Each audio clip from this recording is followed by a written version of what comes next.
So we open Mea Culpa. Well, her name is Mia, spelled M-E-A. Oh, Lord. Kelly, this acting, you cute on sitcoms, but I'm not feeling the drama. But she in session with her husband, she caught him having an emotional affair at a coffee shop. They in couples therapy and he gotta leave early to call his mama. So she's sick of him being a mama boy. Oh, Lord. So after that therapy session, we go to the mama's birthday dinner and she white. And then Kelly walks in and says, "Oh, look who it is. Don't worry, Hassan, your second wife will be on time." Oh, God. The mama-in-law done brought the son a date for the birthday dinner, saying, "I wish she was the daughter-in-law." Oh, God, the mama-in-law telling the new heifer, they're not doing so well. See, this is that Tyler Perry ham fist. Ugh. At Kelly, at least the hair and the makeup are looking good. You wouldn't let Tyler let you look like a fool. I think Netflix helped produce this too. I think they got ripped a new one so bad they were like, "Nah, we don't want to look racist." So there's a lot of paparazzi outside of the restaurant because Zaire Malloy, the famous artist, is in there. So apparently Maya is going to take his case and her brother-in-law is the prosecuting attorney. Oh, thank God for 1.5 speed. So on the way home, they argue about how much he spent on his mama watch since he ain't worked in 8 months, so it's her money. Girl, the spirit of Risa Tisa is in the air this February. So he sold their old piano. It was his first. So the next morning, she head to work and he's waiting for her in her office. She gonna dismiss him real quick.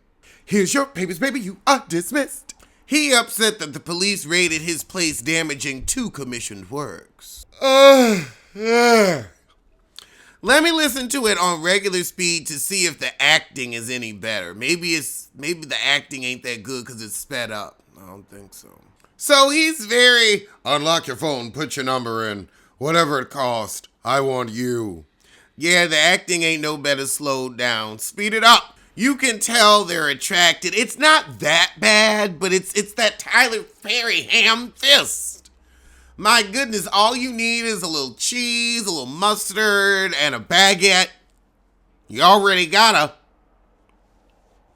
and this movie would be a sandwich. It's so ham-fisted. So she tell her sister-in-law after boxing class that she took with her, Zaire came to see me. Back at home with her husband. He does give me sissy small yay-hee-hoo. He doesn't want her to represent him. He said no. Not against my brother. It's not happening. Oh yeah, this is that Tyler acting. I mean, let the wigs match the acting so we have something visual to laugh at. Otherwise, our souls just die because of bad art. This is why I had to get this shit done before the evening time. I'm doing this sober, so I got a real nasty edge about me. Girl, she start going through the bills and says, "Pick one. Tell me which one you gonna pay." Oh, Lord, he was an anesthesiologist and went to work high, and so he lost everything. Oh, God, Tyler, you and these tropes. Jesus Christ, forgot somebody had to be on crack. Oh. So she tell him, "I gotta get the money, so I'm taking the case." So she meets with him the next day. So since he can't ditch the paparazzi, so she drops by his studio. And of course, Isaac Hayes is playing. Let's get it on. Oh, God. Oh, sissy tie. Fuck you. Ruining my Friday. Tyler Pussy and the... Tyler Pussy. You know what? Maybe we will start calling them that. Tyler Perry and these one whiff, one look plot lines. Like, oh, he looked at her and he's already in love and now she's coming to grill him, but she's got to keep her mind on work because he's so attracted and her light-skinned at home is a failure. Although Tyler switched it up. This time the dark-skinned man's the savior, but then again, he might be the killer, so we'll see. Thank God he shut that damn music off. So she sees the painting that he's working on, and it's, of course, her. And he asks her, "What do you see?" And she says, "Longing. You're longing. We 18 minutes into the movie and you're longing." So they sit down and she says, what the prosecution got's pretty damning, so I need your side of the story with all the autistic detail. So he was in Mexico for 10 days. She was the waitress. They hit it off. A passport, bro? Oh, God. So for 6 months, they were inseparable. He's got a photo album. So there was a whole bunch of blood in the apartment that seeped down into the next apartment, and the DNA matched that ass. Skull fragments from her skull were found in one of the paintings. So she's asking him, look, how did the skull bits get into the painting? And he's like, this is bull. She's like, well, that's what the prosecution gonna say. Then there's a video message of her saying that he's gonna kill her, and he says that's not real. Oh, and there's a $3 million life insurance policy, but he says he ain't take it out. If I take your case, I have one demand. Look at me. Look at me. You can never, ever lie to me. Ever. Look at me.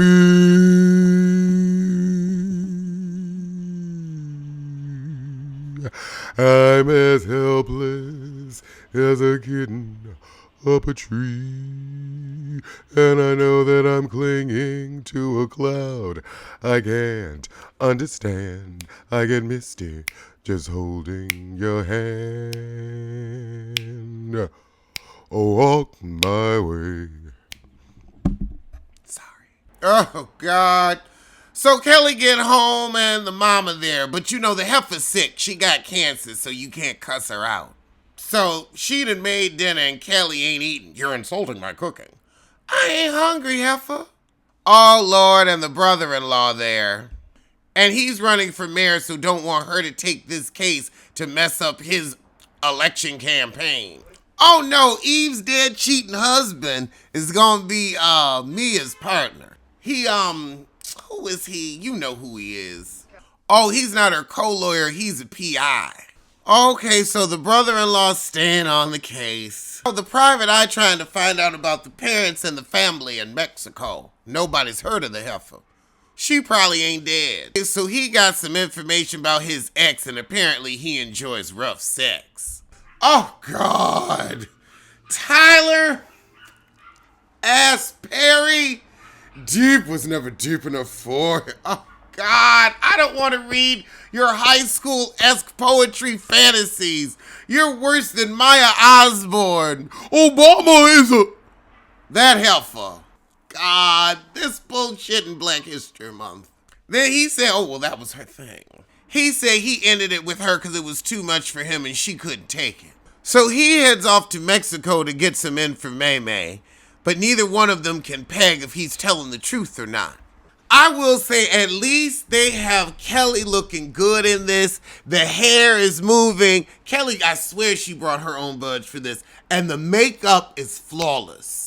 I guess we clown them real good on Fall from Grace. But she goes back inside to check on him and he up smoking on the roof. And she like, you can't get photographed like that. You gotta look like you in turmoil. And he's like, I am. I don't know why my woman would make a message like that to a sister I didn't know. So her PI still ain't found nothing in Mexico. He said something's off. I'll have a full report in a couple days. So then we find out his ex also helped him get his start. And once he had a little money, he moved out. He didn't use her. You know, she had a gallery. He had talent. But they didn't have anything in common. But she couldn't take the breakup.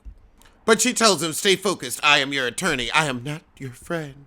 Oh, Kelly, I think that a smaller part in a better movie would have served you well.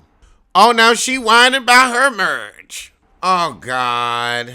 She realizes he's painting her, and she's like, oh, I've got to go. No, come here, please. Let me take your hand. Y'all should have put this shit out on Valentine's Day. What's the first color in your mind when you think of the marriage? Okay, here, put some blue on your brush and just make a wave. Let it go. Corny. Oh, God, he gonna drive her home on a motorbike. Oh, we only got an hour and 10 minutes left. Praise Jesus. So she don't get on the motorcycle. She take the train home, but fantasizes about him all the way. Don't question it. Just flow. She go home and hump her husband, but she thinking about him. Her husband come to work the next day with flowers asking her to dinner after therapy, and she like, oh God, you. Especially as he see the new client walking up. Oh, she ain't meeting him at the loft no more. She want to stay focused. Uh-oh, you don't trust your twat. Oh, God. He's like, meet me at my loft. It's much better. I can't open up here. Men in suits. He want to open you up. So she come over and the quiet storm is on. Oh, God. I find you incredibly attractive. Ooh. I think I'm going to have a beverage for the last half of this movie. I think I am. Well, let's see. The first hour, honestly, I didn't need to see. Don't watch the first hour. Just start an hour and 6 minutes in. Then it's going to get crazy with the plot twists. But this setup, this was nothing. Like, I should just edit this and put this shit out. Here, I need 2 checks for this motherfucker. 54 minutes, and I am like, I'm bored. We don't really know if the guy did it or not, which means the last half of the movie, everything's gonna happen all at once. I bet you they gonna hunch now, and then everything will happen all at once. Yeah, I'm gonna get 2 parts for this, because I need to have some water, walk the dog, and get some energy for the bull that's coming, because I know it's gonna be bull. I know it's going to be bull. And this is enough of how I felt about the first half. They could have kept it. They could have kept it like too slow. And I watched it on 1.5 speed.